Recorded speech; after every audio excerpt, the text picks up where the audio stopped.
ഇന്ന് രാത്രി അതിന് ആധാരമായി വായിക്കാം എസ്തേറിന്റെ പുസ്തകത്തിൽ നിന്ന്. Book of Esther chapter 5 verse 2 and 3. Book of Esther chapter 5 verse 2 and 3. ഒന്ന് വായിച്ചാട്ടെ. മലയാളത്തിലും വായിക്കാൻ പറ്റുകയാണെങ്കിൽ വായിച്ചോ. And the king said to her, what do you wish, Queen Esther? What is your request? It shall be given to you, up to half the kingdom. ഈ വർഷം ദൈവം തന്ന ഒരു ദൂതാണ് the golden scepter and divine approval. This is the message for the whole year that the church received, the golden scepter and divine appointment. ഈ scepter എന്ന് പറഞ്ഞാൽ എന്നാ? What is scepter? Scepter ഇത് ഗോൾഡ്, സിൽവർ അല്ല, iron അല്ല. It is gold, it is not silver nor iron. Silver human മേഴ്സിയെ കാണിക്കുന്നത്. Silver represents human mercy. Iron എപ്പോഴും ജഡ്ജ്മെന്റിനെ കാണിക്കുന്നു. Iron represents judgment. പക്ഷേ ഗോൾഡ് എപ്പോഴും കാണിക്കുന്നത് ഒരു ഡിവൈൻ ഫേവർ ആണ്. Gold, ഡിവൈൻ ഫേവറിനെ കാണിക്കുന്നത്. gold always represents divine favor. അതിനെ ഗ്രേസ് എന്ന് പറയാം, റോയൽ അപ്രൂവൽ എന്നും പറയാം. We can call it even royal approval or grace. ഈ സെപ്റ്റർ എന്ന് പറയുമ്പോൾ അതോറിറ്റിയെ കാണിക്കുന്നു. Scepter represents authority. അതോറിറ്റിയെ കാണിക്കുന്നത്. It shows authority. അതിന് ഹീബ്രുവില് ഷെബത്ത്. Hebrew it is called Shabbat. അത് authority, delegated authority. That means delegated authority.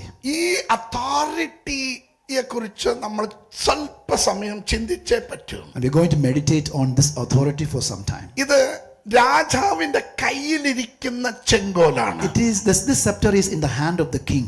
ഇതിന്റെ സിംബൽ അതോറിറ്റിയെ And it കാണിക്കുന്നു, symbolizes authority. റൂളിനെ കാണിക്കുന്നു, It symbolizes rulership. പവറിനെ കാണിക്കുന്നു. It shows power. ഇത് ഈ രാജാവിന്റെ കയ്യിലിരിക്കുന്ന അതോറിറ്റി, ഈ ചെങ്കോൽ നീട്ടിയ ഒരുത്തന് ജീവൻ കിട്ടും, അത് പുറകോട്ട് വലിച്ച അവന് മരണമുണ്ടാകും. If the king extends the scepter, that means life.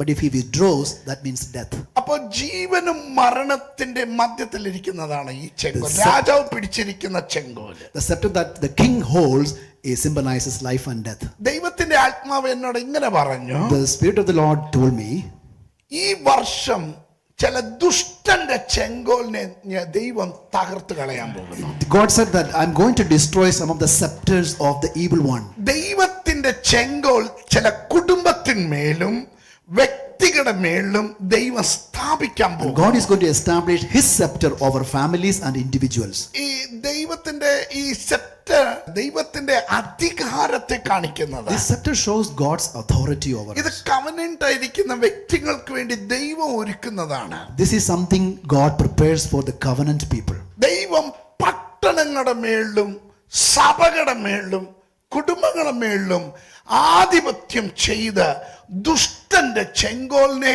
ദൈവം തകർത്ത് കളയാൻ. God shows his authority over church, over cities, over people, families, and destroy the work of devil through this scepter of authority. പല വർഷങ്ങളാൽ പ്രാർത്ഥിച്ചിട്ടും വിടുതൽ നടക്കാതെ തടസ്സപ്പെടുത്തി ചിലതിന്മേൽ അധികാരം ചെലുത്തുന്ന അന്ധകാര ശക്തികളെ ദൈവം തകർക്കുന്ന വർഷമായിരിക്കും 2026. This is an year that God is going to intervene and destroy many prayers of yours that has been delayed for over a long period of time. അങ്ങനെ God is പറഞ്ഞാൽ going നിങ്ങൾക്ക് to. മനസ്സിലാവത്തില്ല. You may not understand if I say like this. 125 സങ്കീർത്തനം 3-ാം വാക്യം ഒന്ന് നോക്കിയേ. Let's go to 125. Psalms 125 verse 3. ദുഷ്ടന്റെ പ്രവർത്തനത്തിനും എല്ലാത്തിനും ഒരു എക്സ്പയറി ഡേറ്റ് ഉണ്ട്. God has set an expiry date for the activities of the devil. ദൈവത്തിന്റെ വചനം പറയുന്നു, The word of God says, Proverbs 22:8. Proverbs 22:8. 22:8. Proverbs 22:8.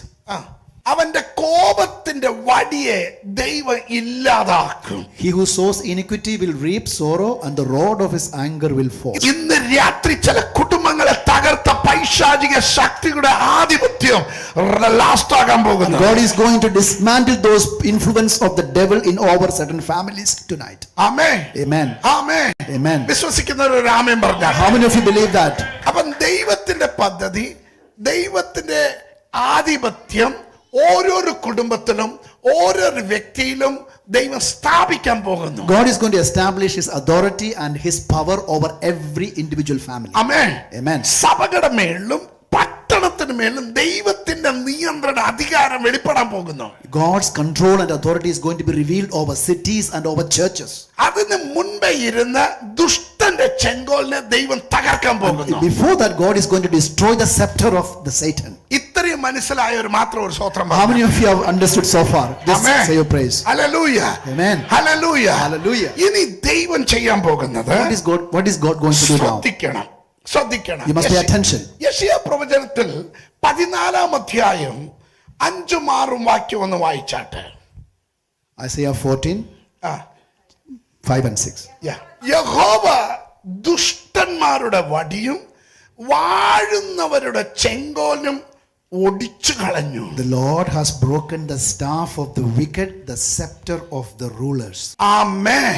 He who എന്ന് പറഞ്ഞ വംശങ്ങളെയും ജാതികളെയും ജനത്തെയും ക്രോധത്തോടെ അവരെ ഹിംസിച്ചോണ്ടിരുന്ന അവരെ തകർത്തോണ്ടിരുന്ന ആ വടിയെ ദൈവം തകർക്കാൻ പോകുക.